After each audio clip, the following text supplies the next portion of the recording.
வணக்கம் மக்களே. நம்ம இப்போது பெங்களூர் வந்திருக்கோம். பெங்களூரில் மார்னிங் ஒரு 5:30-6 மணிக்கு இப்படி தான் இருக்குது. மார்னிங்கே டிராஃபிக் இல்லை, பட் ஓரளவுக்கு பரவாயில்லாமல் இருக்கும்.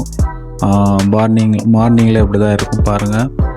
ஸோ அங்கே டிராஃபிக்குன்ற பேச்சுக்கள்லாம், பட் ஆனால் அங்கங்கே பில்டிங் கட்டிகிட்ருக்காங்க. பெரிய பெரிய பில்டிங்ஸ் தான் இருக்குது. இந்த வீடியோவில் நம்ம முக்கியமாக பார்க்க போகிறது பிஜி சாப்பாடு. டே 1 பிஜிக்குள்ளே வந்தாச்சு.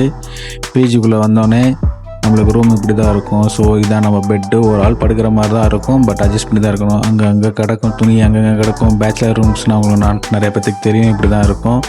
நம்மளுக்கு கொடுத்து அலாகேட் பண்ணியிருக்கிறது தான். மார்னிங்கில் பிரேக்ஃபாஸ்ட்டு முத நாளே புளியோதரையும் நம்ம ஊர் மாதிரிலாம் இருக்காது. பொடி போட்டு தான் இருக்கும். மத்தியானத்தில் சாம்பார், எப்போதும் போல் சாம்பாரே தான் இருக்கும். நைட்டில் அவங்க சப்பாத்தியும் இருக்கும், ரைஸும் இருக்கும், ஏதாவது ஒரு காய் இருக்கும். அடுத்த நாள் டே 2ல் காலங்காத்தால் கோந்து கரைக்கிற ரவை இருக்குது. ரவைக்கு மத்தியானத்துக்கு அதே சாம்பார், நைட்டுக்கும் அதே சப்பாத்தி, ரைஸ் இருக்கும், ப்ளஸ் கொண்டக்கடலை கொடுத்துருந்தாங்க. 3ஆவது நாள் இட்லி போட்டிருந்தாங்க. இட்லியும் நம்ம ஊர் இட்லி மாதிரிலாம் இருக்காது, ரவை இட்லி. இது புளிக்குழம்பு கிடையாது, புளிக்குழம்பு மாதிரி, ஆனால் புளி கிடையாது, புளியை யூஸ் பண்ண மாட்டாங்க. இது அன்றைக்கி விநாயகர் சதுர்த்தி. ஆக்சுவலாக விநாயகர் சதுர்த்தின்றனால வெஜிடபிள் புலாவ் மாதிரி போட்டு ஒரு லட்டு வச்சுருந்தாங்க. 4ஆவது நாள் லெமன் சாதம். காலையிலே லெமன் சாதம் போட்டாங்க. மத்தியானத்துக்கு அதே சாம்பார். ஒரு விளம்பரத்தில் உள்ள சாம்பார் அதே தான் சாம்பார் இன்றைக்கும்.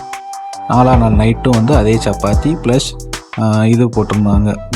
ஸோ இப்படி தான் பெங்களூரில் நிறையா பசங்க பேச்சுலர் சாப்பிட்டுட்ருக்காங்க. நீங்கள் உங்கள் பெங்களூரில் யாராவது உங்கள் பசங்க யாராவது இருந்தாங்கன்னா அவங்களுக்கு வீடியோ ஷேர் பண்ணிட்டு கமெண்ட் பண்ணுங்கள். அவங்களையும் ஷேர் பண்ண சொல்லுங்கள். உங்கள் ஃப்ரெண்ட்ஸுக்கு முக்கியமாக ஷேர் பண்ணுங்கள். நம்ம உங்கள் மதுரை பையன் யூடியூப் சேனலை சப்ஸ்கிரைப் பண்ணுங்கள், ஷேர் பண்ணுங்கள். நன்றி, வணக்கம்.